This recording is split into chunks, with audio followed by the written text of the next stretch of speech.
Thank you very much. I'm Scott Veitch, Professor of Jurisprudence here at the University of Hong Kong. Thank you to everyone for attending today's excellent workshop, and in particular, those who are staying up way beyond their bedtime for being with us so late in the day. We have four presenters in this session. Anupam Chander, who needs no introduction. He was the wonderful chair of the previous session, followed by Lyria Bennett Moses from the Faculty of Law and Justice at the University of New South Wales in Sydney. Then we will have Professor Xiaodong Ding of the law school at the Renmin University in Beijing. And finally, Erik Shaddock, who is a doctoral student here in the Faculty of Law at the University of Hong Kong. We will proceed as in the previous panel. So we'll hear the presenters first. Please put your Q&A, your questions rather, or answers if you have them, I guess, in the Q&A box too, and we will work with these along the way. So, Trump versus TikTok. Over to you. Thank you very much, Scott. It's a pleasure to be on this panel. So let me begin by sharing some slides. Here we are. So what I propose to do is talk about, just give you a sense of what happened in the United States.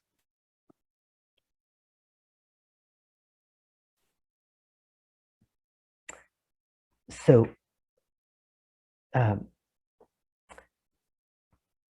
the founder of TikTok calls TikTok a window to look into a bigger world. For Republican Senator Josh Hawley, however, TikTok is a Trojan horse. And we all recall the moment at the end of July 2020, when Donald Trump came, talked to the press aboard Air Force One and said the United States was going to ban TikTok. A week later, he issued an executive order that banned TikTok. He added, for good measure, a ban on WeChat, the app that many users, especially in Asia, use to communicate. This was supposed to happen in 45 days. And it was repeatedly delayed. So first it was 45 days, then it was 90 days, then another 90 days, and on and on. And the US news media started to ask, has Trump forgotten TikTok, which he had declared was a national security threat and must be banned from the United States within, initially at least, 45 days.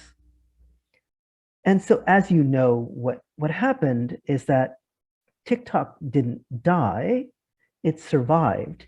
It actually became the world's most visited website in 2021. The following year, the world's most downloaded app. In the first 3 months of 2022, it had more than 1 billion monthly users as of September 2021. And it was Trump who was banned from TikTok, rather than TikTok being banned from the United States.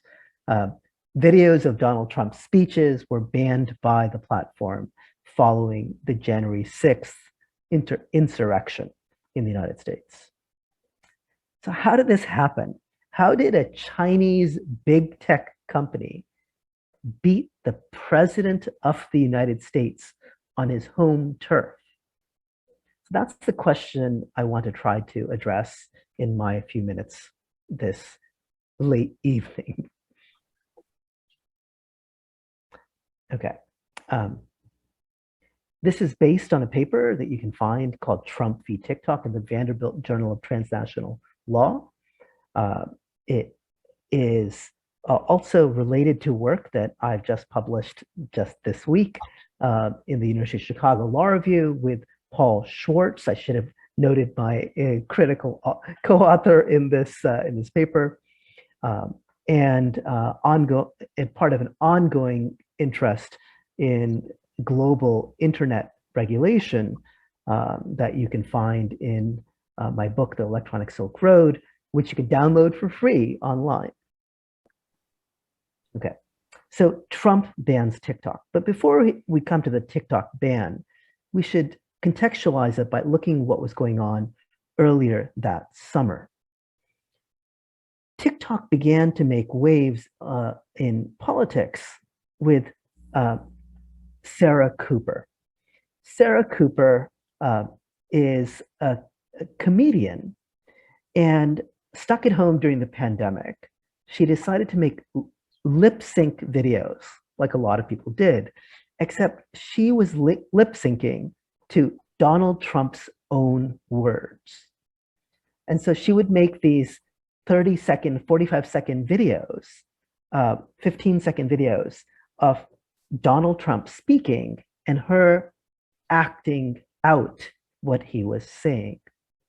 It turned out that the best way to lampoon the president was with his very own words. And so every few days, there would be another humiliation for the president on the TikTok app. It turns out, by the way, that Sarah Cooper is a former Googler. She's actually a former employee of Google. So not just a regular comedian, to be sure. And then in the summer of the following month, in June, that was May, the New York Times report about Sarah Cooper's humiliations of Donald Trump on the app. And then in June was a prank that teenagers and K-pop, in fact, BTS ARMY specifically, pulled off against Donald Trump.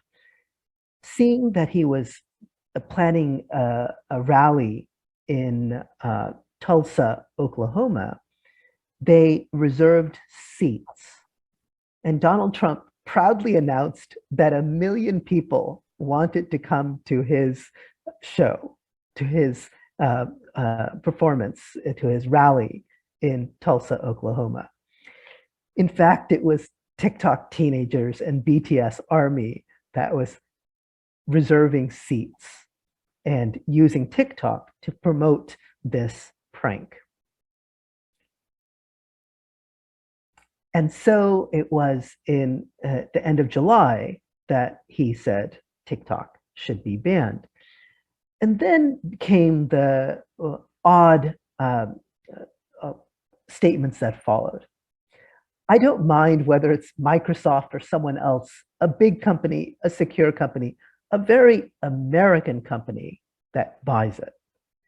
So he made it clear that TikTok should now be delivered into the hands of an American company.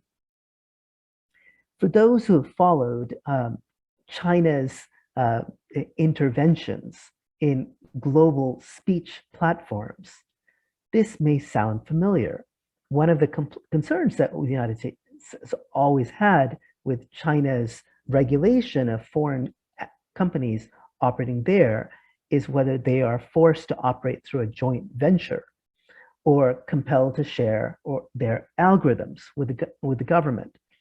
Well, all those kinds of things that we had long complained about China were going to be part of the Donald Trump playbook in response to TikTok.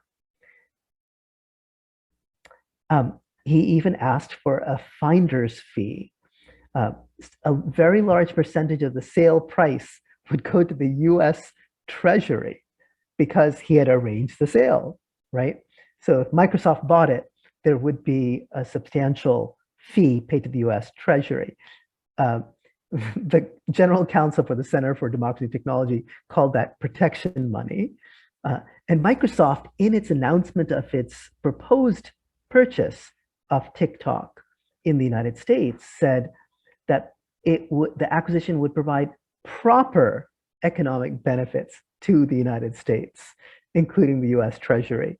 It was very concerned about how this seemed very improper and wanted to assure its the audience, the public, that this would not be some kind of nefarious payment. Now, Microsoft wasn't a good enough suitor for the US government purposes. Larry Ellison proved to be the better suitor. Trump wasted little time making it clear that he loved the prospect of Oracle becoming the possible acquirer of the TikTok assets. Oracle, he called a great company. I think Oracle would be certainly somebody that can handle it. And when you're trying to get clearance from the United States government, when you are under an existential threat, that kind of statement hints that when you're ByteDance negotiating with various suitors, perhaps the suitor that President Trump has declared that he loves might be a good suitor to pursue. It turns out, of course, that Larry Ellison is a prominent ally of Mr. Trump. Oracle CEO Safra Catz was the only major tech executive to join the executive committee of the Trump administration's transition team. And it turned out that Larry Ellison had, in fact, after the November 2020 election, would participate in a call focusing on strategies for contesting the legitimacy of the vote. He was a good ally in which to place this new social media enterprise. China, of course, was responding. It called Trump's actions against TikTok a smash and grab, an officially sanctioned steal of Chinese technology, a significant reversal of what the United States has long accused China of engaging in. China called on the United States to earnestly maintain fair and transparent international rules and order. And it went and placed rules on the export of technologies that would require approval for content recommendation technologies to be exported. Now, let me just quickly walk through the judicial response in the United States. First, WeChat users in the United States sued Trump, saying that the ban on the WeChat app was a violation of their First Amendment rights. And here, Magistrate Judge Laurel Beeler agreed. She said, on this record, while the government has established that China's activities raise significant national security concerns, it has put in scant little evidence that its effective ban of WeChat for all US users addresses those concerns.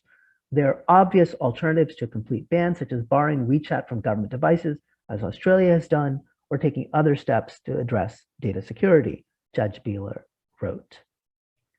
She noted also, interestingly, possible anti-Chinese animus animating the executive order, noting that he had called the pandemic flu the China virus, the China flu, his references to China's owning the United States if he's not reelected, and other mocking conduct that the plaintiffs characterized as showing racial animus and aimed at bolstering the president's reelection campaign. Judge Beeler called out the president of the United States directly.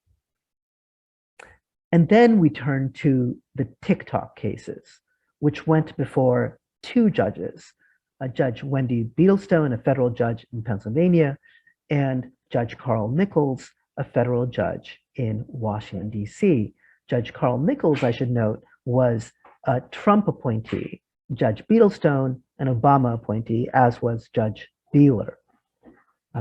But Trump lost before both the Republican and Democratic appointees. So in the Marlin v. Trump case, and I'll just use that as because the TikTok v. Trump case was actually quite similar. Judge Beadlestone faced a case where TikTok influencers, this is amusing enough, brought suit against Donald Trump. It wasn't TikTok itself, but TikTok apparently bankrolled this case, as we would later find out. There were 3 influencers who sued Donald Trump in the Eastern District of Pennsylvania, and she sided with them strongly. Shuttering TikTok would in fact shut down plaintiffs' influencing activities. There was a direct harm to these 3 plaintiffs, these 3 TikTok influencers that she saw. But she said fundamentally that Trump's ban lacked a statutory basis. The president, she noted, is barred from regulating or prohibiting directly or indirectly the importation from any country, whether commercial or otherwise, regardless of format or medium of transmission, of any information or informational materials. And she said TikTok was such informational materials that the government had no power to ban under the statute that he was banning TikTok, which was the International Emergency Economic Powers Act, IEPA as it's known. The same argument was accepted by Judge Carl Nichols in his decision in the case of in the case of TikTok v. Trump in the DC District Court. In both those cases, the judges considered the national security questions and said that they were essentially hypothetical and that there were better ways to address the national security concerns than what the government was offering in those cases. Okay, just a couple words quickly about my thoughts on this. First, I think we should be very cautious about claims of foreign ownership and foreign manipulation. This is a commonplace for governments as they criticize local media. They say it's owned by foreigners. Here's Duterte claiming Rappler, headed by Maria Reza, who just won the Nobel Peace Prize, is fully owned by Americans. Here is the Nigerian government complaining about Twitter. And it fundamentally represented the Trump administration's relinquishing of US leadership of a free and open internet, borrowing, in fact, strategies that China had used against American information platforms, and I think what problematic strategies at that. So let me stop there and return the microphone over to Professor Veitch. Thanks very much. Thank you very much, Professor Chander. That's an absolutely fascinating set of legal issues that are raised by these cases. As planned, we will go through the speakers first, and then we will return to questions. So let me invite Professor Bennett Moses to address us on the topic, is there a role for technical standards in regulating social media algorithms? Over to you, Professor.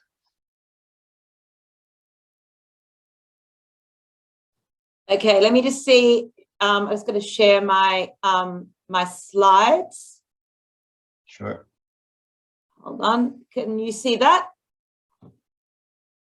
Yeah. Come through okay? No. Yes, we've got you now. Yes.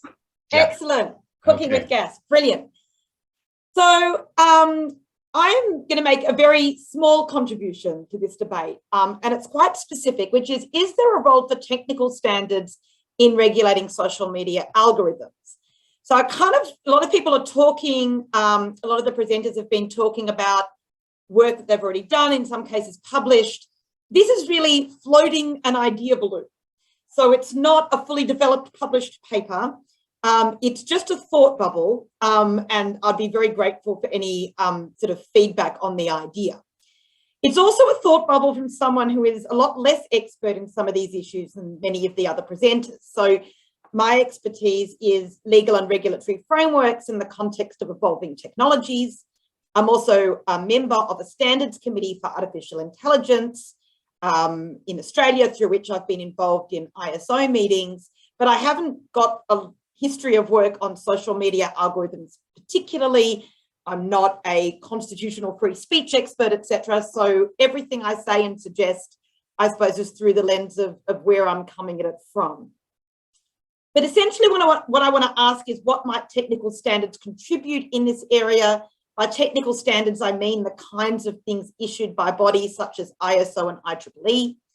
And my conclusion is I do think they have a role. I don't think that they're going to be ever the only game in town, as someone else said in a different context. But particularly in the context of encouraging development of good policy and various kinds of transparency, I think they have a role to play.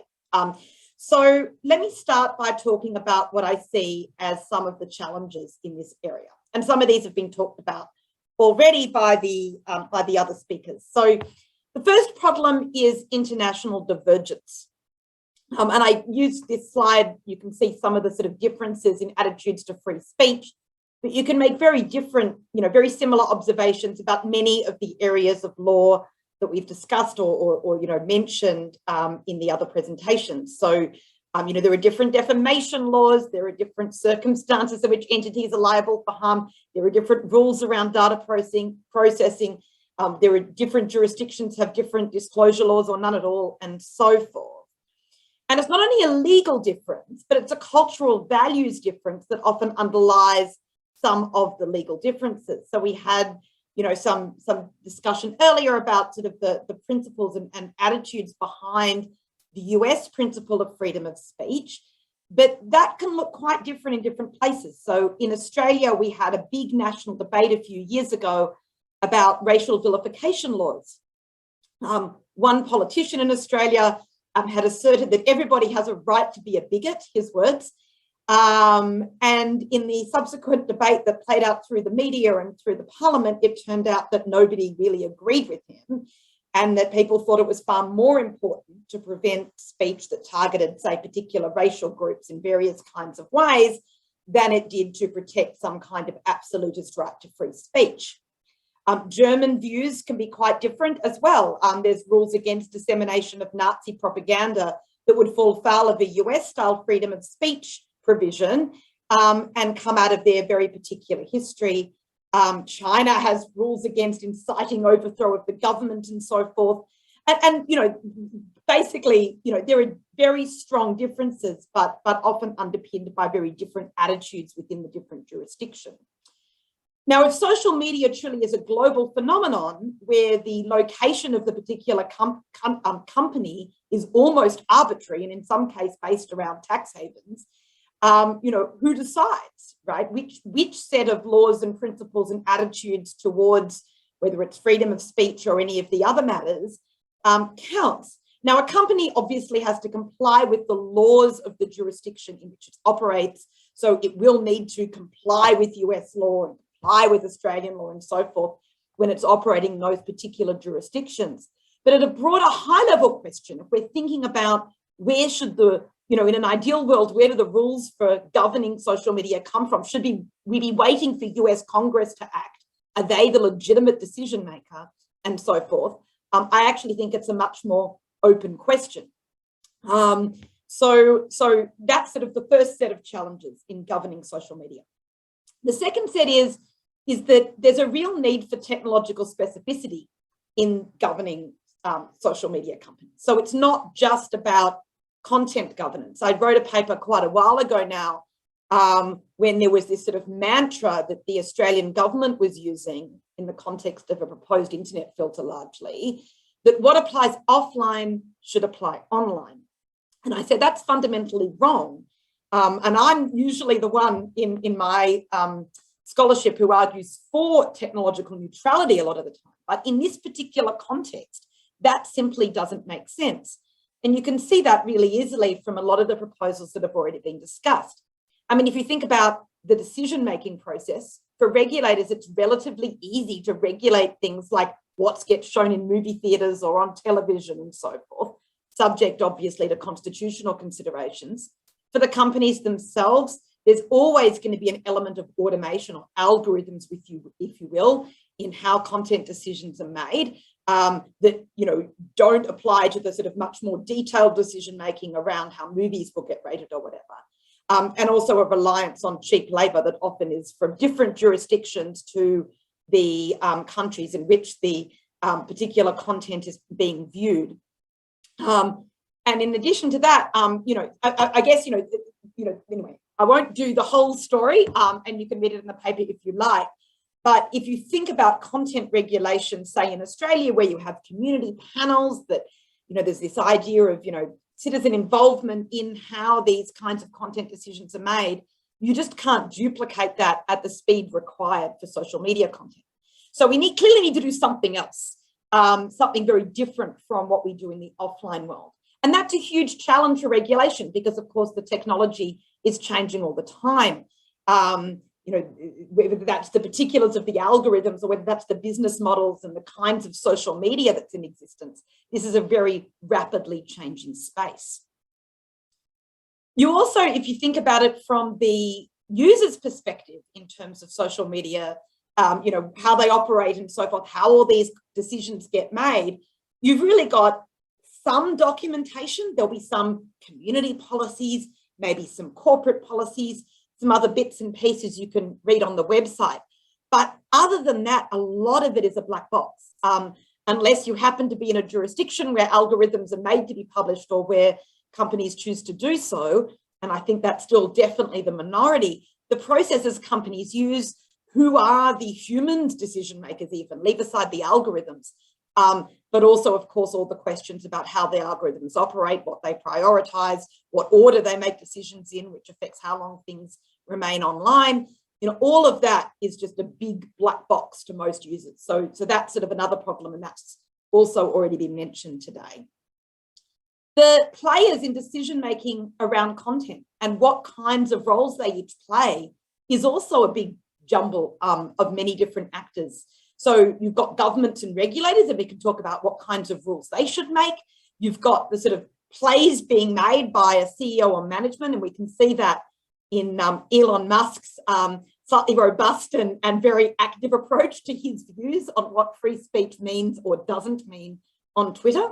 And that level of sort of management, CEO intervention obviously varies across the different companies. You've got the policies that the corporations issue, presumably approved by various boards of directors and development and by management and implemented by staff, so community policies, corporate policies, and so forth. You've got the software developers who are actually making a whole bunch of micro decisions that can have profound impacts on what actually at the end of the day gets you know, how the decisions actually play out. The people who are building all the algorithms and so forth. You have underpaid workers around the world to whom appeals are made and have to make content decisions. You have some users, in some cases, users being very vocal about what they think platforms should do, and maybe even particularly influential. You also have the possibility, some organizations have done this with things like oversight boards and independent bodies that actually sit outside and yet in some sense above the decisions within the companies themselves. And who's on the oversight board, how are they selected, what are their decisions, often being quite a controversial matter, so not necessarily simple to set one of those things up or have it publicly endorsed. And then you have all the people reporting content, right? So a lot of the time, nothing happens to content if no one flags it. So whether that's the government regulators looking and flagging it to organizations, and there's been quite strong intervention in Australia, particularly around promotion of terrorism and so forth. Some NGOs do this and flag content and even have quite close relationships with some of the companies. And of course, the vast array of diverse individuals who are flagging things on all kinds of different bases that then puts it into like different systems and gives, and you know, means that ultimately that content gets greater oversight. So if we look at all the different players, and there may be more, as I said, I'm not a social media expert, but if in an ideal world, which of these should be involved, to what extent and how, and who should decide? What's the optimal role of each of these different kinds of actors and who's overseeing whom in what contexts, right? And I think that's quite hard to sort of answer, and I don't have an answer. But what I want to do is think about what we want in this space. Many things, right? Some of which have already been mentioned, and some of which people will disagree on. But I think that there are two that are relatively neutral in terms of international and cultural disagreements. So we might all disagree about what we want in terms of free speech versus, say, promotion of Nazi views or anything else that some people think should be prohibited, right? We can all disagree about what the right framework is for those kinds of particulars, but we can agree on some things. And there's two things I'm going to argue that, generally speaking, I think we can agree on. The first is that the policies are well thought out, right? In other words, we can disagree about what should be in the various kinds of policies, but agree that ultimately we want policies to explain what the decision-making process is and to have some sort of clear thinking behind them. And this can be, even just the fact that, particular companies agree that they'll comply with the laws, either of every jurisdiction in which they operate, or at least jurisdictions that they might align their own values with. So an organization might say, our social media platform follows all of the content regulation policies, etc., where they exist in Australia, the US, Europe, etc., but we're not actually going to follow content restrictions in Saudi Arabia. And then it will, of course, be up to Saudi Arabia whether they take action against that. But the point is at least clarity around which legal rules as an organization are you going to comply with. We want the policies to be clear to their audience, that anyone can pick these up and understand ultimately what the organization says it's going to do.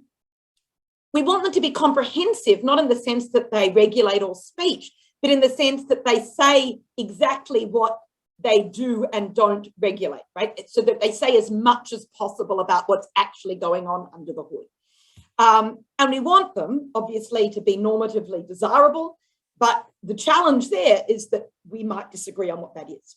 So there's a policy that says, we take down anything that refers to Nazis in a positive way. Do we think that's a good rule or a bad rule? Might depend on which jurisdiction you're coming from, and so forth. So we might disagree about some of that, but at least we want the norms underlying the policies to be clear, and to be part of the policy, right? So it's like these are our values. This is the rules for speech in this particular community, and so forth. So they can argue their own normative case, and people will agree or disagree. But nevertheless, ultimately, they will be judged by people and countries and communities based on the norms that underlie the policies. Okay, so the other thing we want is accountability. So we want the policies ultimately to be publicly available. And if the policies are different in different jurisdictions, if a particular social media platform screens out particular kinds of content only to people from those jurisdictions, so say Nazi content from Germany as an example, then we want that to be transparent too, so that everyone can see, okay, the German users can't see the Nazi stuff, but that's fine to do that and you'll be able to be visible in the US or whatever it's going to be, right? So we want all of the policies for everywhere really to be publicly available, including any differences between them. We want open rationales. I think it's not only important for organizations to say what the policy is, we allow this speech, we, bar that speech, whatever it might be, but we want them to be clear about what motivates that, right? We want them to be open about the rationales behind the kinds of policies that they're developing. We want translucency about their process and algorithms. And there's been a bit of discussion of algorithmic transparency here, so I'm gonna talk about what I mean by translucency. I think there's a lot of information that is both more valuable and easier for companies to share than handing over computer code of algorithms themselves. First of all, because not everything is in an algorithm, right? Some of the processes around which content is regulated might be, we have, click workers in X organization in Y country reviewing complaints about content and making a decision based on this written policy that they're implementing, right? That will inevitably be part of the process for many social media companies. and not strictly speaking an algorithm doing it. So it's not only algorithms we want to talk about, which is what the handing over the code idea says, but also handing over code can often be not the most useful thing for most of us, right? Unless you can read the code and understand it, it's not really helping you understand how organizations are actually operating. And sometimes alternative information can be more useful. So one kind of translucency that can be very useful is actually evaluations, right? So we do this, we say we try to get rid of this particular category of content. We use a particular algorithm. We're trying to screen this, but not that. Here's the algorithm we use. You know, I won't show you all the code necessarily, but I'll show you the evaluation. It has a false positive rate of X, a false negative rate of Y. This is how we tested it. This is the audience we used for testing it. You know, all of that kind of stuff can be more useful information in understanding how good they are filtering out the things they say they're going to filter out without filtering out the things they say they're not, than getting handed a bunch of computer code. That's even more true when we're talking about algorithms built around machine learning, partly because those algorithms are very complex, but also because they're based on ultimately, you know, huge data sets that are used as training data. And if you have the algorithms and not the training data, it's still useless, right? You still don't understand what's happening. So at the end of the day, we've got to think about what the information is that's needed. And it might not be handing everything over in a transparency sense. It might be more translucency, really judging what the most useful thing is to hand over. We also want contestability of decision-making so that decisions can be challenged in some way through some forum that's clear and transparent, again, in terms of how that operates. And ideally, going up the pyramid, I'm trying to get to the things that are, you know, much more in the ideal world as opposed to sort of the baseline. We'd want engagement with users and stakeholders, right? So it's not just saying, here's our policy, but in the development of that policy, again, ideal world, that others would be able to interact with the development process in some way. So that, again, going back to that idea about getting good policy. All right, so if that's all the stuff we want, what role might standards play? Okay, so what can standards offer? It's a kind of structured self-regulation. So it's self-regulation in the sense that it's completely optional. No one ever has to adopt a standard unless there's a separate legal requirement to do so. But it's very structured and it forces organizations to adopt a particular structure if they're going to use it, right? So it sets in play, it sets in motion various kinds of things. And I'll come back to the kinds of things it can do in my third dot point.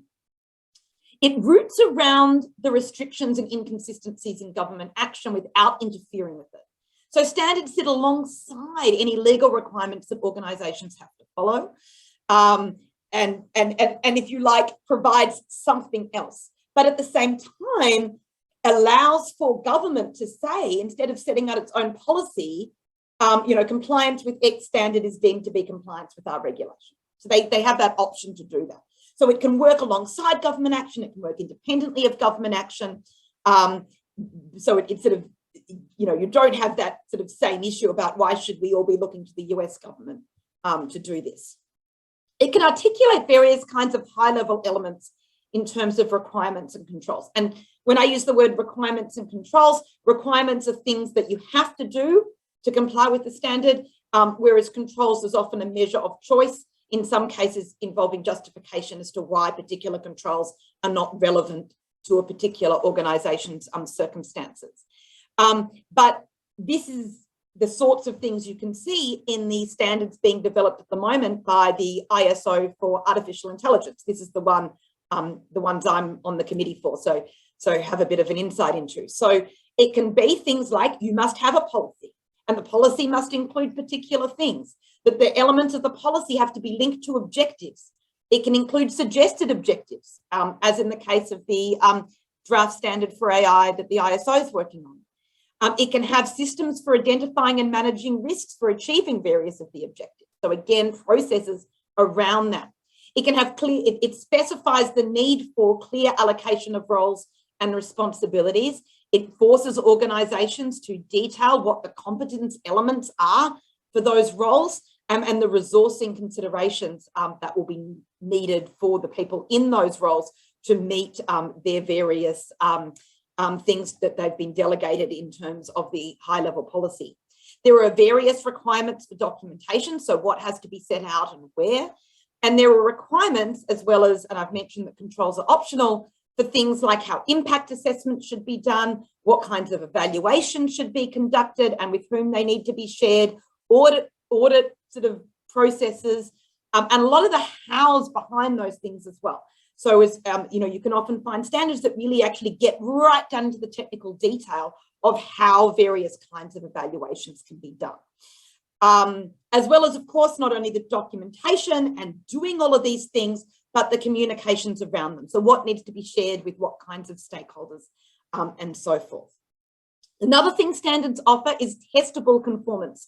So it's possible to be certified against a standard, and there are organizations that do that. So you can hear a lot of the time companies promoting that they comply with a particular standard, using that in their marketing and so forth. And you might have even seen the sort of standards logos on things with different kinds of products that you might have bought. So there is conformance. It's clear what conformance is, what it means to comply with a standard, and there can then be third-party certifiers that can confirm conformance. And that can also work through supply chains as well, where relevant. So social media companies can demand that their people supplying particular parts of the algorithms that feed into the process and so forth, where they're done independently, meet the same requirements as they are meeting themselves. So it deals with the supply chain element too. There's a level of international alignment, but not a sense in which all countries need to agree. So every country that participates in this kind of international standards development has their own national standards bodies. Those national bodies send representatives to these international meetings, and it's a consensus-based model. This is the ISO one. IEEE is a bit different. There's a consensus-based model of making decisions in changing the various drafts. So there's a level of international alignment that goes into this. No country ever has to adopt a standard as a national standard, but nevertheless, there's an ability to work towards a kind of international consensus in standards through standards making. Never pushed on a country, but often there is convergence. And they're linkable with other standards. So if you look at things like management system standards that tell organizations how to do governance well, you can then have, well, how do you have a management system standard for AI that says, we'll do governance well, but here's how to make sure you do governance well, particularly in the context of the issues that arise in AI. And you could do the same sorts of things for social media regulation as well. So they're the good bits. Of course, there's always the bad bits. They're completely politically unaccountable. So they have no legitimacy claim at all. They do not, give a satisfactory answer to who decides, because whatever countries choose to put on their national standards bodies, it's quite arbitrary. Who knows how I even got there? And it's very industry dominated. So that is a massive limitation on the benefits of these kinds of things. The flip side of that is, if a standard gets created and no one adopts it, it has no impact, right? So it's completely voluntary. There's no compulsion element. So in a sense, doesn't rule out that problem, but it certainly means it's not as big an issue. But having said that, you have the same issue, I think, when I hear people say, what the US Congress.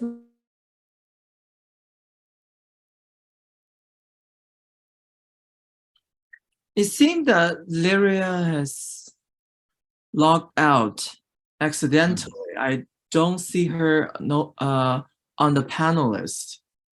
So, well, she is about to end her talk. So why don't we move on and move on to the next talk. And then after she logs back in, we could ask her to share a little bit of concluding thoughts, if possible.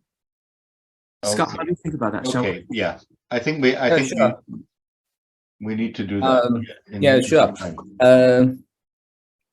So thank you, Professor Hao Chen, and thank you, Professor Scott. I will first share my slides. Can you see my slide? Yes, we can. Okay. My talk today will be about the algorithm fiduciary duty and as I think formerly Professor Shaddock has also done a talk on data nullity, but I think my talk will be very different from his topic. And before my talk, I will have to confess that my talk is will cover a very broad area, and I will not go to the details of some of the areas because it's too complicated. And to be honest, I do not have a paper on this issue. And so all of my thoughts are based on my former articles, which covers different areas. So this talk will be more, I think it will be more like a thought experiment, which will combines lots of things that I thought during the past several years. So let's begin. So this is my outline. So I will first identify some of the issues concerning social network algorithm and to see the possible solutions about these issues. And I will see the limits of these contemporary solutions and offer some alternative solution, which I call the collective fiduciary duty and a theory of representing the people. So let's begin with the issues. So I think all of these issues, perhaps, or at least some of them has been identified by former speakers. So the first one is mainly about speech. So we can see the Facebook and Twitter spam of Donald Trump, and this raises the issue of the platform power, so-called platform power, or the speech regulation, and also about the fake news, whether the platform should have power to regulate them. And if you are a supporter, you would say that it's a regulation of fake news. And if you happens to be have the opposite view, you would likely to say it's a censorship of speech. And another problem is group of polarization, and this has been talked a lot by Professor Constantine about whether public discourse would be possible on the contemporary political political environment, especially in US and in other countries. And the second topic is about the data privacy issues.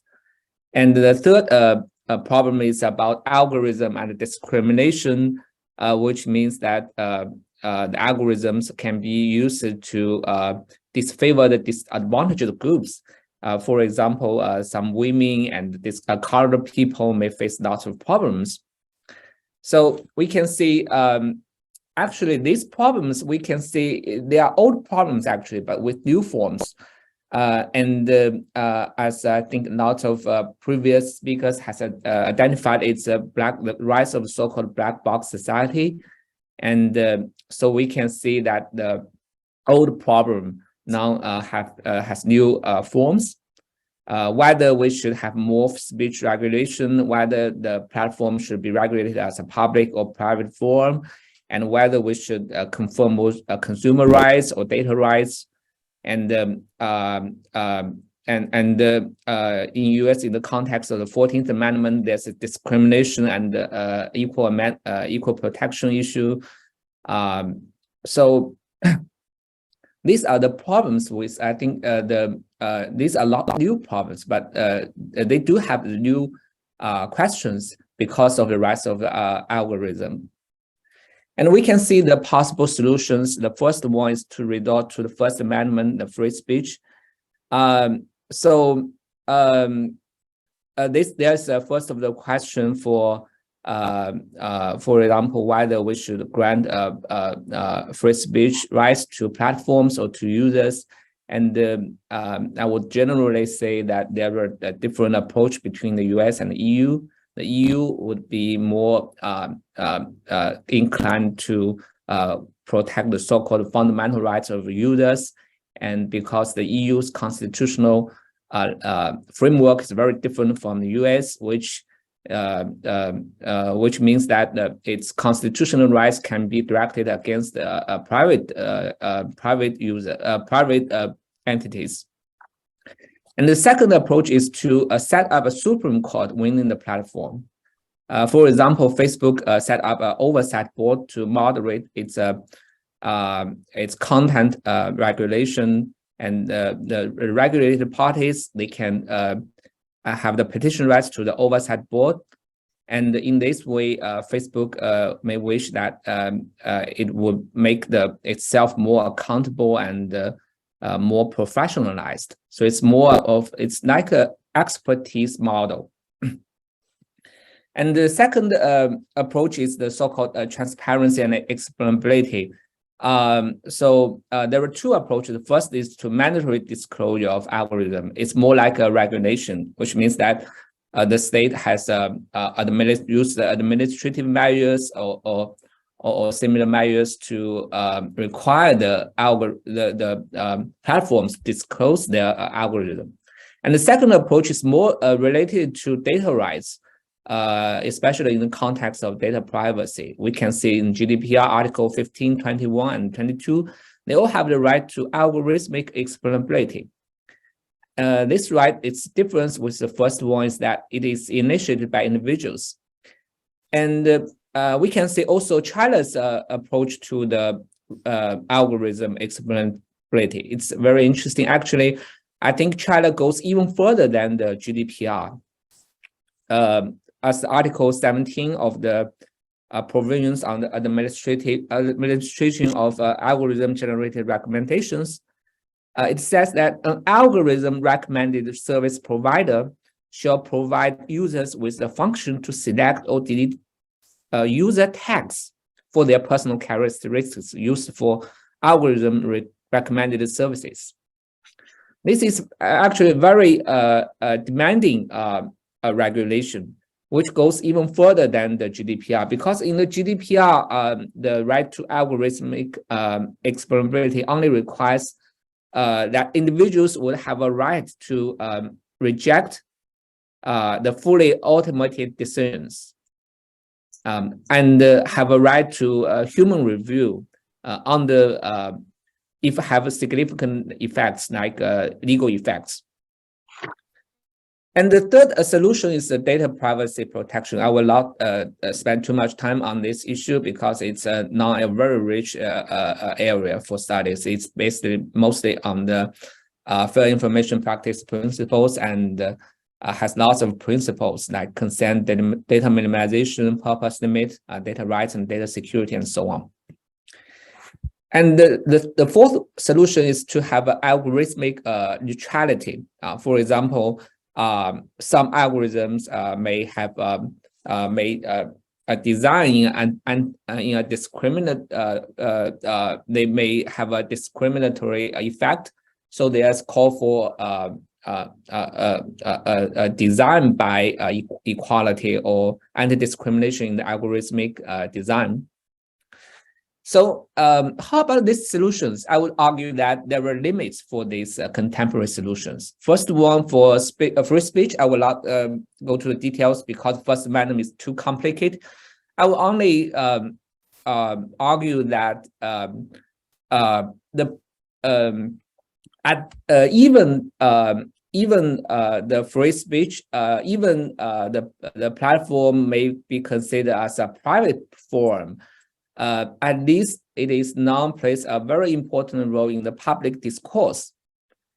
And we can see the text social media law, the debate winning around why the platform could ban the users based on their political speech, and also the US-EU approach. There's lots of argument. There's lots of debate on this issue, and about the oversight board, there's also the problem of politicization and also whether it will be maybe acted as a scapegoat for the platform's decision. And for the algorithm transparency, there's lots of problems. For example, the problem of disclosing a source code. There's an argument about its futility, and also the problem of gaming. Certain users may use the algorithm, take advantage of the algorithm to achieve their end, which is not which cannot be justified. And also the intellectual protection. I think Professor Chen has done an in-depth talk about this topic. And also, so this I had actually had this quote by Professor Chander. He says that the ultimate black box, of course, is the brain, which even with the latest techniques remains remarkably opaque. I think the black box metaphor could be applied not only to human brains, it could be applied to everything, actually, maybe to companies, to organizations, and to like human relationship. So the transparency strategy also has a lot of problems. And the third problem about data protection, there's first of all, there's a failure of privacy self-management, and the problem with purpose limit and data minimization. I would emphasize this because without the purpose, without the data pooling, and if data could only be used for their contemporary purpose, it would be very difficult to develop data, big data, and develop and the artificial intelligence, because the development of artificial intelligence relies heavily on the data pooling effect. And algorithm neutrality, there's a problem of that. There's already the existence of social discrimination, even without the algorithms. This discrimination exists in society. And also the problem with the identity neutral problem. At this problem, there are a huge amount of references in the US legal literature. And there's lots of critiques. And I would emphasize this is especially true in non-Western countries, because in non-Western countries, lots of discrimination are not based on identity, but based on, for example, their for example, about their wealth and their social status, and not related to their identity. And even there are lots of discrimination, for example, discrimination of women in the job market. It's more about the for example, women will get pregnant, and there's voyeurism of the complaints. So it's very this also is very complicated and very different of in the West and non-Western countries. So lastly, so I will propose alternative or some new thoughts about how to regulate the social media algorithm. So my main argument is that there should be a fiduciary duty, and the fiduciary duty should be a collective one. And this means that the regulation of social media algorithm should aim at representing the people. So the reason, first of all, is that I would emphasize the public nature of social media platform. First of all, as a matter of law, Facebook, whether it could be considered as a public sphere or common carrier, it is certainly one of the most important for public discourses, whether in the US or in China or in other countries. It has been a vital role in the political debate, and has a significant effect on the politics. And the second reason is that social media platform is naturally very large platform. This terminology was borrowed from EU's Digital Service Act terminology. So it's because of it, of course, there are some small platform like Tinder or even some more even smaller platforms, but most social media platforms are very large, which means that these platforms plays a very important role informing the people's opinion. And apart from the speech issues, in other areas, like in data protection areas, there's already a lot of issues like relational theory of data. And also even some non-economic scholars like Ben Shahar, and he argued that data privacy law should be regulated based on the environmental protection principles, which means that there's so-called externality problems, and data should be regulated as a pollution problem. So all these theories actually indicates that data should not be regulated on an individual basis, and should be more regulated more towards the collective sense.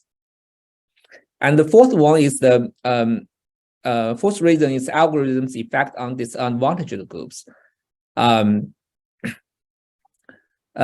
think Professor Chander has also written that in algorithm design, there should not only be anti-discrimination or disparate impact of algorithm design. There should also be affirmative action, and so I think this is true in US, and is especially true in non-Western countries, because, as I said before, the anti-discrimination in China and in non-Western countries is very different. It is not more of an identity-neutral problem. It's more of a disadvantaged group problem. So the second, so I would argue that the platform should bear the responsibility of fiduciary duty, but it should not be an individual one. The reason is that the current fiduciary duty model, for example, proposed by Jack Balkin and other scholars, I think they are very interesting theories, and myself has actually I think it is really worth introduced to the current legal institutions. But on the other hand, I think it should it should pay more attention to the collective fiduciary duty. And I think scholars that of this school, I think most of them would agree for this trend. And I think before the pandemic, four years ago, I had a conversation with Professor Jack Balkin for like 1 hour, and I think he agrees that it's the fiduciary duty model is more of is in the middle ground between the private law and the public law, and it focuses more on the individual relationship. But in the case of data protection, because it involves a huge amount of people, especially with those very large platforms, it should be concerned more on individual, collectively. So if we talk about collective fiduciary duty, it means it leans towards the more towards the representing the people. So because there's also argument about the platform as a new governor. So in this case, it means that a platform should be regulated as a mechanism of federalism. And I think this does not mean that we should have more regulation, because as federalism shows us, sometimes states could be a more suitable place for representing the people. So it really depends. And another point that I want to emphasize is that platform regulation should not rely too heavily on legality, and it should pay more attention to legitimacy. The reason is that if we want to represent the people, it's more of a political action, and it is not discover the people's contemporary preference, as argued by Professor Alexander Bickel. Constitutional review is its legitimacy based on representing people in the near future. So in this case, representing the people should be a people builder or people's wills formation of the people's will, not only discover the contemporary people's preference. And I will last, representing the people, I mean, another reason is that the people's self-governance is the requisite of regulation and even self-regulation. And in the old schools, for example, First Amendment studies, there's already the theory of the promoting the people's self-governance, and there's Morrison about group polarization. And in data privacy, there's a public trust theory, relational theory, and discrimination studies. There's also constitutional ethos that that equal protection means that discovering that what people really want. So these are the my thoughts and the conclusions that platforms should play a role of facilitating the people's will formation. And algorithm regulation means should not focus too much on transparency and should focus more on accountability. And the regulation and the deregulation should be viewed as a federalism mechanism. And last one, I think the fiduciary duty should not only be individual, it should also be collective and representing the people's will. And this is all my contemporary thoughts. Thank you very much for listening, and I am very much looking for the questions and the comments. Thank you very much, Professor Ding. We ended up, in fact, in a similar place with the previous speaker, the question of legitimacy. We should continue, in the interest of time, with our final speaker, Erik Shaddock, here from the University of Hong Kong. And after that, we can open up for Q&A. So, Erik, over to you. Okay, thank you. Before I start, I'd like to begin by thanking Xiaodong, of course, for organizing such a great conference. And it's interesting to finish after hearing such important talks on the challenges algorithms raise and the questions we have about regulating them. So finishing with a talk on how China has attempted to tackle these problems, I think is appropriate. So in this talk, I'll identify the lessons China's recommendation algorithm provisions offer to other jurisdictions considering regulatory action. First, I'll briefly restate some of the specific challenges this technology, this category of algorithm creates for both society and regulators, and then assess China's regulations as a response to these challenges. I'll distinguish the aspects of China's response which target platform efforts and are aligned with the challenges presented by the problem, by the technology, and those which adopt a different regulatory approach which prohibits or demands the recommendation of specific types of content. The social media's platform's essential service is the moderation of content.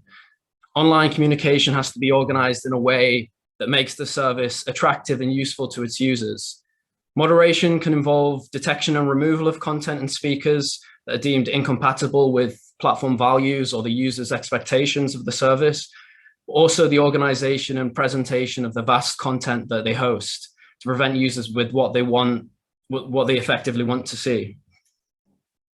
Recommendation algorithms incorporate this function into platform design by drawing upon demographic and wider behavioral data to generate predictions for the type of content that will appeal to individual users.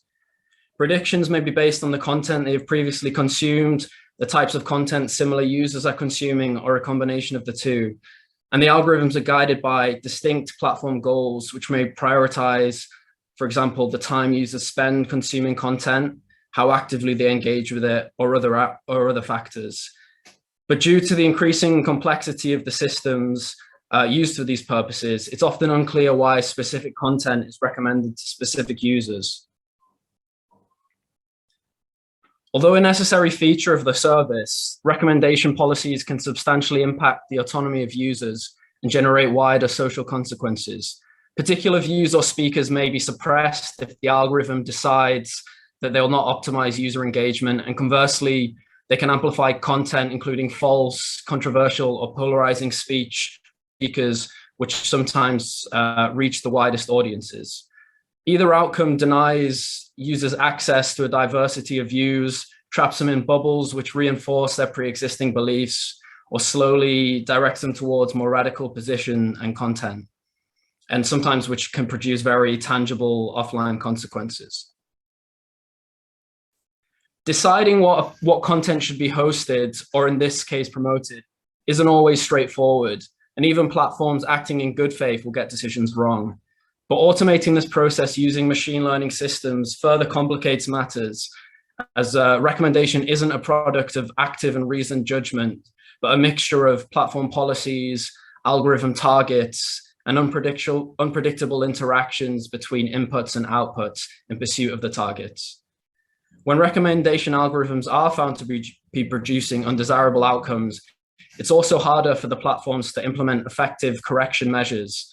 Although they can change the input data or alter the guiding policies, the black box nature of the technology means they cannot always be sure if these changes will produce the intended outcome. Regulators attempting to determine platform responsibility for recommendation-generated harms are also limited by these realities, as access to the underlying technical information alone would demand substantial expertise and may in any case not offer any actionable explanations for outcomes. And relying solely on explanations from platforms would also be difficult, as they face the same challenges. For similar reasons, it's hard to adequately educate users, but there's ultimately not a lot that users can do with very technical transparency alone, which makes the suggestions that of making code open source fall flat, as they'll be able to do very little with the information shared. Although many social media platforms already attempt to provide some explanations as to why users are being shown certain content, the explanations are typically lacking in specific and individualized information. And even if well explained, transparency on its own does little to restore the autonomy lost through manipulative practices, outside of maybe supporting an informed decision to stop using the service. To balance out these technical obstacles, China's regulation should assess platform policies concerning recommendation, not punish specific outcomes generated. The first question to ask is whether the provisions introduce some form of duty to investigate the impacts of algorithms and implement changes where necessary. As good faith recommendation practices may still produce unforeseen outcomes, regulation should focus on the reasonableness of the measures taken and target willfully blind or inadequate responses to risks. Certain recommendation outcomes may result in liability, but it shouldn't be on a zero tolerance basis, only where the outcomes are directly a consequence of consistent failures or mismanagement or irresponsibility towards their users. Secondly, are there transparency obligations towards both regulators and users? For regulators, transparency is necessary to assess the platform management of recommendation, but the level of transparency could be tailored to national expectations or regulator competencies. It could cover a range of factors such as input data, code, or simply summaries or self-evaluations from the platforms on their recommendation practices and policies. For users, transparency helps to understand how the algorithms affect them, but ultimately they won't require the same level of detail as regulators. Accepting that technical factors make transparency difficult, regulators should judge platforms on their efforts to inform and provide feedback where greater transparency is required. And finally, does the information communicated to users empower them by generating some degree of choice? Without some form of personalization attached, transparency requirements directed at users do little alone to restore autonomy. In early 2022, China introduced the provisions specifically addressing recommendation algorithm services. They predominantly target the problems that I've outlined in the previous slides, but they also form part of a far broader regulatory framework for the internet. And therefore, they're designed to complement some pre-existing content oversight obligations and support the pursuit of wider aims. For example, recommendation has been taken to include the use of algorithms to assign jobs on gig work platforms and to set prices on e-commerce platforms. But it's also influenced an interpretation of the harms of recommendation, which are very unique to the Chinese internet context, which is the risk that algorithms could limit the reach of content and sources aligned with mainstream values and ideology. The concern is not necessarily the specific moral standard established, as other jurisdictions would be free to leave out such an obligation, such a standard, or introduce their own.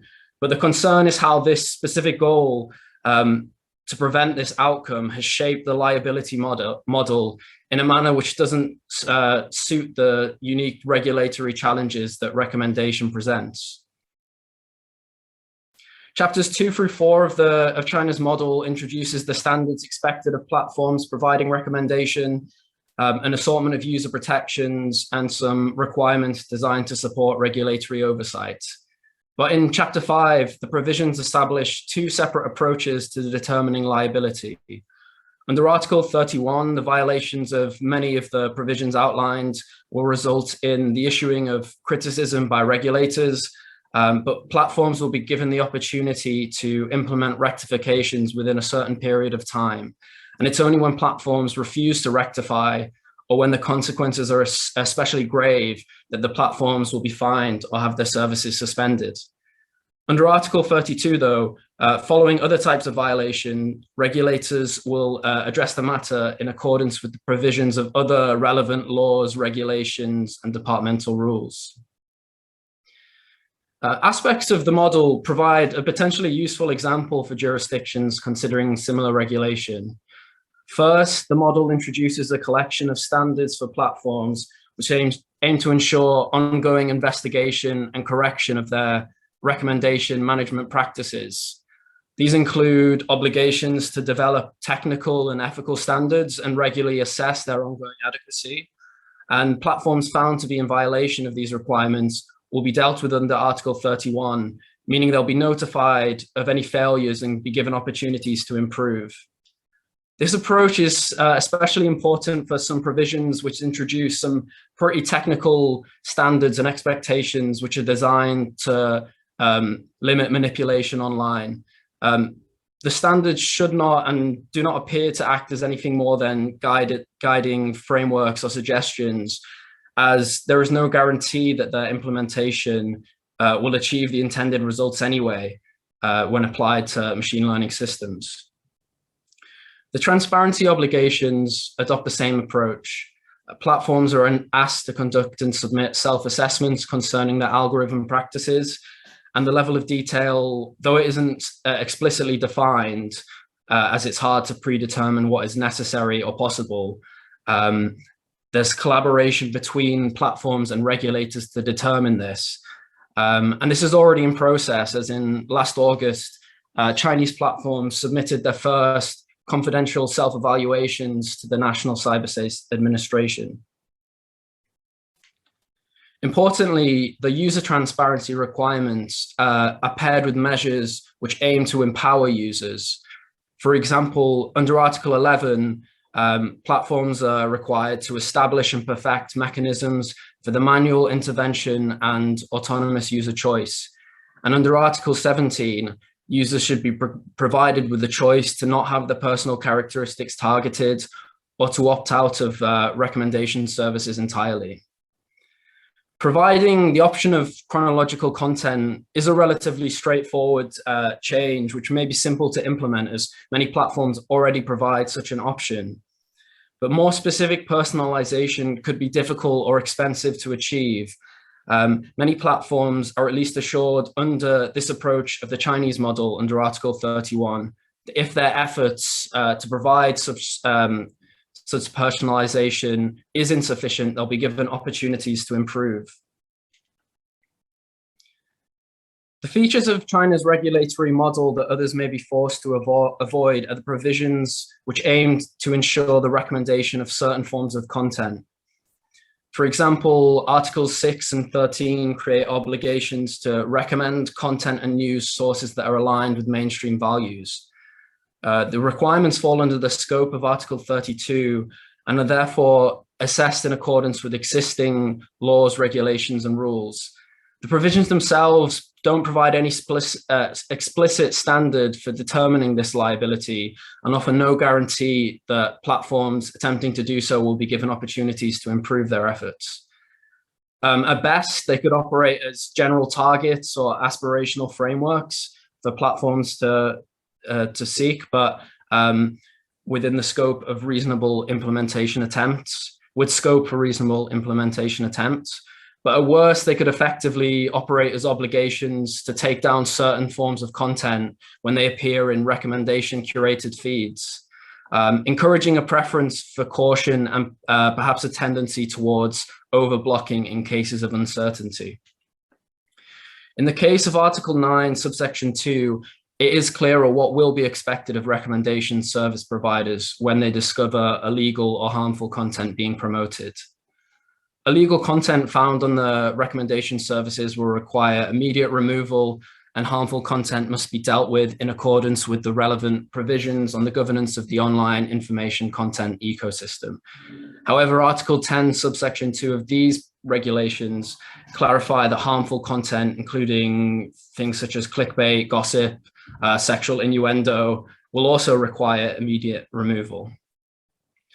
In countries which demand viewpoint neutrality in laws which implicate speech, this approach would be difficult to implement.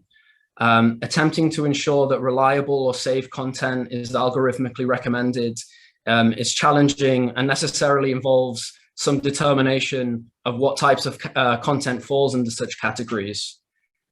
Even proposals for an obligation of viewpoint neutrality and recommendation would be difficult to reconcile on these grounds, as these impose substantial limits on a platform's own freedom to recommend content which aligns with the social media experience its users, advertisers, and so on expect.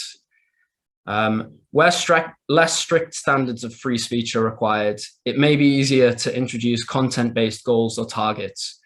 For example, in the UK, where the government is in the process of developing a bill to address online safety and apparently have no issue identifying lawful but harmful content. But if implemented, these should only be targets, and compliance should be assessed on the basis of good faith efforts to achieve these targets. But ultimately, any obligations to ensure the presence or absence of certain types of content in algorithm curated feeds make little sense outside the very specific Chinese regulatory framework. Article 32 of the provisions, it has an explicit reference to existing rules and regulations, which makes it clear that takedown obligations already exist and simply confirms their application within this specific context. But creating such obligations specifically for recommendation makes little sense, as the potential frequency for unpredictable outcomes would mean that efforts to comply through changes to the algorithm alone would likely be insufficient, and platforms might end up being expected to implement additional takedown practices to ensure that they can achieve the goals outlined for them. So focusing instead on the reasonableness of the efforts that platforms make to responsibly manage recommendation algorithms may ultimately be a more effective and adaptable regulatory approach for other jurisdictions. And here the Chinese provisions do offer some pretty valuable and potentially useful examples. Okay, thanks a lot. Thanks for listening. Okay, thank you. Erik, a fascinating insight into the recent regulatory developments. Now, if we could just stop. Yeah, there we go. Thank you all very much to the speakers. I am aware that we've got some time for Q&A, but time is getting on, particularly for those in the US. I think what was fascinating, one of the many things, was that what came through, there are certain questions of continuities and discontinuities with respect to the relationship between technology and the regulatory capacity of contemporary instruments. And how law, with respect to both to regulation, but also things like ownership and control and so on, we might seek jurisdictional variability of convergence and divergence and so on. So I thought I might just do two things. One, because it is late in the US, Professor Chander, there you go, still going. I would put a question to you before coming to Professor Bennett Moses. And the question is this. Is ownership not so much a Trojan horse, but a red herring? And in the sense that, on the one hand, ownership structures that can be so complex, particularly with respect to things like tax havens and anonymous or trust-based ownership and so on, that ownership may not be where the problem is. On the other hand, we're always, I think, well advised to follow the money. Where does the profit go here? So I wonder if you might just comment on that problem a bit further. So I think following the money makes sense, and I think it's a wise adage. But I think follow the money suggests that the risks are all over the place, and so they exist in data brokerage markets where data can be bought and sold readily. They exist in dark markets where data is bought and sold, but that data is obtained through hacking. They exist through things like sales. So Apple sells a lot of goods in China. It makes goods in China. It depends upon China for everything. Apple is, very much concerned about its future in China, as is, of course, ByteDance in different ways. Elon Musk's takeover of Twitter now places, his most important factory within China. And unlike Twitter, which had no boots on the ground in many jurisdictions, Elon has to sell physical cars across the world and make sure that he still has the license to do so. So I think follow the money leads to a lot of complications in this area, and requires just a lot more sophistication about what exactly the risks are with different platforms. I should note, Justin, that ByteDance tried to argue that selling a minority stake in the TikTok company to US investors, to Oracle in particular, would then result in a majority ownership of TikTok by US investors by virtue of the fact that big US hedge funds own very big chunks of ByteDance. So you can take that percentage of ByteDance, infer that percentage ownership of TikTok as American, and then sell off another minority share of TikTok, and then cobble together through that a majority ownership by Americans. This all requires lots of sophistication here, and it's not as easy as this app is owned, ultimately in China. There's a lot more ways that data can flow between countries than simple ownership. Yes, thank you. There aren't any more questions in the chat box here, but I'm just wondering whether any of the presenters has any, of the panelists, any questions for Professor Chander on this point about ownership. I do see a question from Professor Sun. Hao-Chen asked a question, and it may be he asked it in the private chat, not in the public questions. But he asked, what are the implications of the TikTok kind of controversy across the world? I want to begin by noting that TikTok hasn't been banned in most parts of the world, except in India. And that was because of a physical confrontation between the Indian and Chinese militaries in the Himalayas. And the Indian ban of various Chinese apps in India was largely a kind of measured response to what they thought of as a military provocation. So a way to respond without further inflaming military confrontation. So I thought, so that was a one-off in a significant way. But we haven't seen European countries banning TikTok despite Trump's pronouncement. The same issues would presumably arise there because TikTok is popular across the world, not just in the United States. So I would say that more importantly, I think for me, as someone who has championed a global and open internet for the last 2 decades and longer, really, truly, I see it as an American retreat from that global and open internet. And that's what so it jeopardizes the US position of leadership in such a kind of internet. So that's why I've been highly critical of the US approach to the TikTok controversy. Thank you. Hao-Chen, did you want to come back on that? No? Okay.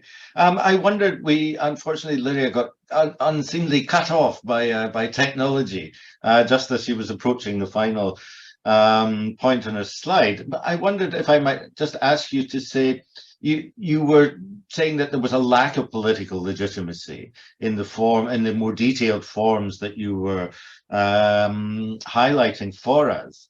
I wonder if you could say, what do you think might be a good response to that lack? Great question. So I think, and I guess this is part of where I would have concluded had my computer not spontaneously combusted. But standards really have a role in amongst everything else, and only to the extent that they're good.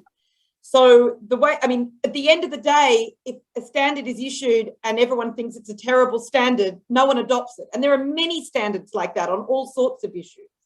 The ones that get taken up are the ones that people see value in, or companies see value in saying that they're compliant with, or that governments mandate, either directly or indirectly. So governments can say everyone has to do this, or they can say that compliance with the standard is deemed compliance with some other regulatory requirement in the jurisdiction. So in a sense, at some point, the ones that are popular or legitimated in some way that is relevant, the organization either says, this is helpful to us in doing this well, there's demand in the market for it, or a government, which has some legitimacy in a particular jurisdiction, adopts it in some way.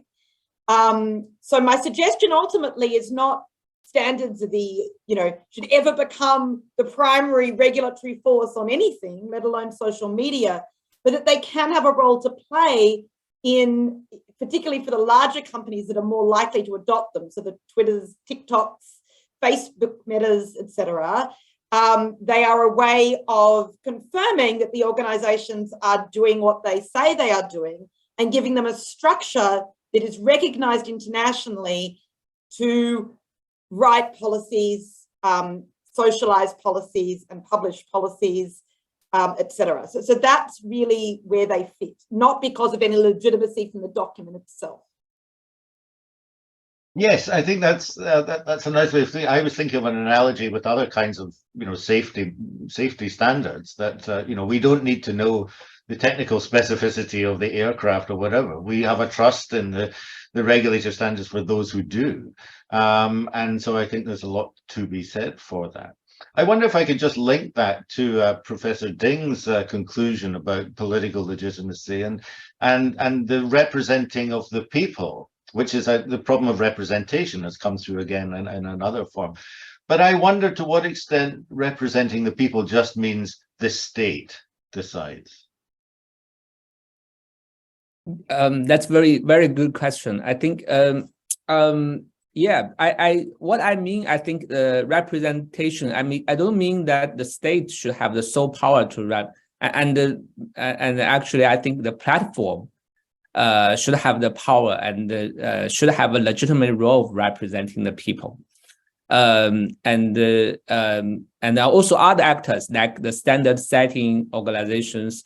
So my theory, I think what I am trying to express that is that everybody actually has a claim on representing the people. So it's more of a, in this sense, it's a different actors representing the people. And what I'm trying to say is that different actors, especially the platform, should they should more honest to say, okay, I make this decision and I'm willing to take this responsibility for this decision, and not pretending that I'm obeying some the oversight board, and that okay, I'm applying the rules and what I made, the decisions I made is now I don't have any responsibilities because I follow those rules. What I'm trying to say is that you should not pretending that you are not making decisions, and that you should be more self-conscious. I'm not sure I answered that question. No, I think so. I think it's an interesting way, an interesting suggestion that the people can be everywhere in a sense, or in different places perhaps at the same time. It's perhaps analogous, in fact, to follow the money, and it leads all over the place. Lastly, just to our final speaker, Erik, I wonder, two of the papers, one from the first panel, one from the second, focused on duties, the duty of loyalty, from Professor Hartzog, and Professor Ding's algorithmic fiduciary duty. Do you think, how strong does this notion of duty, loyalty, or trust come across in the Chinese model? Yeah, I think it's clear from that some of these it's not so strongly formulated in the Chinese provisions, but there are two separate approaches, and the first of these does seem to expect and focus on ensuring certain expectations in the practices of platforms, how they try and communicate to users, how they communicate to regulators, what degree of choice they give to users, are they responsibly overseeing their algorithms, and I think definitely within this Article 31 level, there is you do your best. If it's not good enough, the regulators will send you a warning, and you'll have an opportunity to improve. And this kind of approach definitely introduces some degree of duty and collaboration with regulators.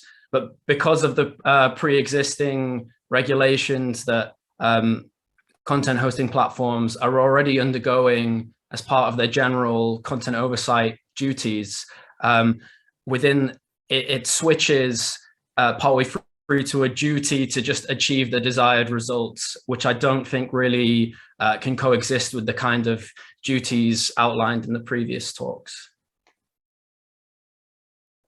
Okay, thank you. Fascinating. Let me at this point just open up. We are just getting near towards our time, but let me see if there are questions or observations from any of the other panelists on other presenters.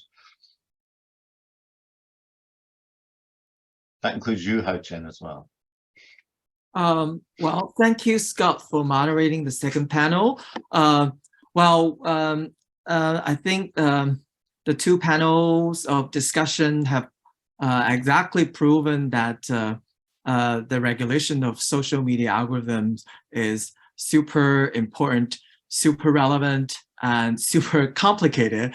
And so I want to thank panelists and moderators for participating and sharing your thoughts with us. And in particular, I want to thank Professor Chander and Professor Yu for staying so late with us. And we all show that we are resilient and mighty in dealing with such complicated and important issues. So I also want to thank audience for participating throughout in the morning and or evening in other time zones. So I promise I will host another similar event to further explore these issues. So stay tuned and hopefully see you soon. Have a nice day. Thank you very much to everyone. Thank you. Bye.